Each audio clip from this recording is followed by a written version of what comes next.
यहाँ पे आए हुए सभी दोस्तों का हार्दिक स्वागत है। जैसा कि संत शिरोमणि रविदास जी का हमारे वकील साहब कशी आजमी जी ने इस चीज़ को बताया है तो 1388 ईस्वी में इनका जन्म हुआ। इनका जन्म सीर गोवर्धनपुर मड़ुआडी में हुआ और इनके पिता का नाम संतोष दास और माता का नाम कलसा देवी था। ये संत शिरोमणि रविदास जी ने इस ब्राह्मणवाद और इस आडंबर पर बहुत कड़ी चोट की थी, जिससे पूरा ब्राह्मणवाद तितर बितर हो चुका था उस वक्त, जिसकी वजह से कई षड्यंत्र रचे ब्राह्मणों ने इनको मारने का, लेकिन उनका कोई भी षड्यंत्र सफल नहीं हुआ। संत शिरोमणि रविदास के विद्वत्ता का, उनके ज्ञान का उस वक्त पता चलता है जब सिकंदर लोधी जो है कि दिल्ली की सल्तनत का राजा जो था, उसने आमंत्रण दिया, निमंत्रण भेजा संत शिरोमणि रविदास जी को कि हम आपकी वाणी को सुनना चाहते हैं, हम आपके अनुयायी बनना चाहते हैं। यहाँ तक कि मीराबाई जो चित्तौड़ की महारानी थी, उसने यहाँ इनको अपना गुरु स्वीकार किया है। इससे हमारे जो है कि संत शिरोमणि रविदास जी का गुणवत्ता, इनकी महानता का पता चलता है। संत शिरोमणि रविदास जी मानवता के विचारधारा के इंसान थे, जिन्होंने जो है कि बहुत कठिनाइयों से और इस विचारधारा को बढ़ाया है। हमको आपको इस विचारधारा को बढ़ाने की ज़रूरत है। जो लड़ाई महात्मा गौतम बुद्ध ने स्टार्ट की थी इस ब्राह्मणवाद के खिलाफ, इस लड़ाई को क्रमबद्ध तरीके से संत शिरोमणि रविदास जी ने बढ़ाया। फिर इसके बाद महात्मा ज्योतिबा फूले ने इस लड़ाई को बढ़ाया। इसी तरीके से बढ़ाते बढ़ाते हमारे बाबा साहब डॉक्टर भीमराव अंबेडकर जी ने इस लड़ाई को बढ़ाते हुए हमको संविधान की रचना की, जिसमें हमको सब अधिकार दिए कि हम लोग अपने हक हुकूक के बारे में जान सकें और अपने हक को छीन सकें, उस अधिकार को पा सकें।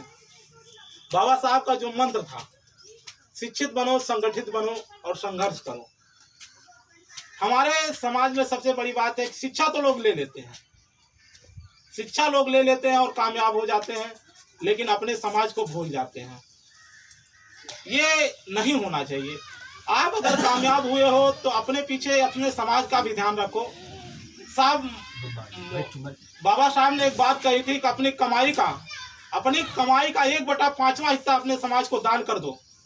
आपका समाज कभी गुलाम नहीं होगा, आपका समाज कभी जो है कि गरीबी नहीं होगा। मैं अपने सभी नौजवान दोस्तों से इतना कहना चाहता हूं कि अगर आप किसी मुकाम पे पहुंचे हो तो आप अपने समाज को यह सहयोग करो, अपने समाज में ये इस चीज को लोगों तक अवगत कराओ, लोगों को जोड़ो, और इस बात से जो है कि लोगों में जागरूकता आएगी और ये मिशन, ये जो संघर्ष है, ये मजबूत होता जाएगा और हम लोग उस तरक्की को छू सकेंगे। जो सपना बाबा साहब ने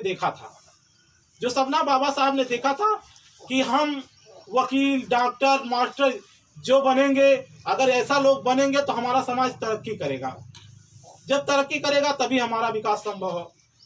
बाबा साहब उस वक्त भी जब बनारस के बेचू विद्यालय को जो है कि 3 लाख का डोनेशन दिया गया, लॉर्ड निथिन गो ने दिया 3 लाख का डोनेशन, और अलीगढ़ के विश्वविद्यालय को 3 लाख का डोनेशन मिला, तब बाबा साहब के जो है कि दिमाग में एक बात आई कि इन लोगों को मिल गया तो हमारे समाज को भी तो कुछ मिलना चाहिए। तो वो गए लॉर्ड निथिन गो से मिले और उन्होंने कहा कि आपने इन लोगों के लिए किया, हमारे लिए क्या करेंगे। तो बाबा साहब ने जो है कि तब निथिन गो ने कहा कि हम क्या कर सकते हैं, आप बताइए। तो वो बोले हमको पैसा नहीं चाहिए, हमको हमारे लोगों को जो है कि आप उस शिक्षा के लिए विदेश भेजिए।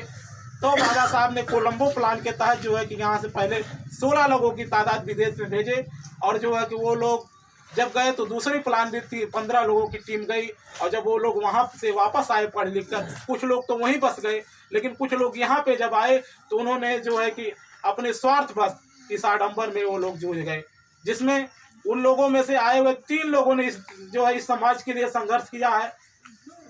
जैसे एक रत्नाकर गायकवाड़ महाराष्ट्र के थे, उनके पिताजी, और एक यूके साहब जो IAS अधिकारी थे, वो उन्होंने संघर्ष किया, और एक खोबरागड़े जो महाराष्ट्र के थे उन्होंने मिशन के लिए संघर्ष किया। ऐसे लोग दलाल, जो ये लोग दलाल हैं, समाज के दलाल हैं। हम कहें कड़े शब्दों में इस बात को कहें तो ये लोग समाज के दलाल हैं, जो समाज का खाकर समाज का ना हो सके, ये लोग दलाल कहे जा सकते हैं। इस बात को आप लोग बुरा नहीं मानिएगा, लेकिन ऐसा नहीं होना चाहिए समाज में। आप लोग समाज का हिस्सा हैं, आप समाज का अटूट हिस्सा हैं। आप लोग अगर संघर्ष नहीं करेंगे तो ये समाज का भला निश्चित नहीं होगा।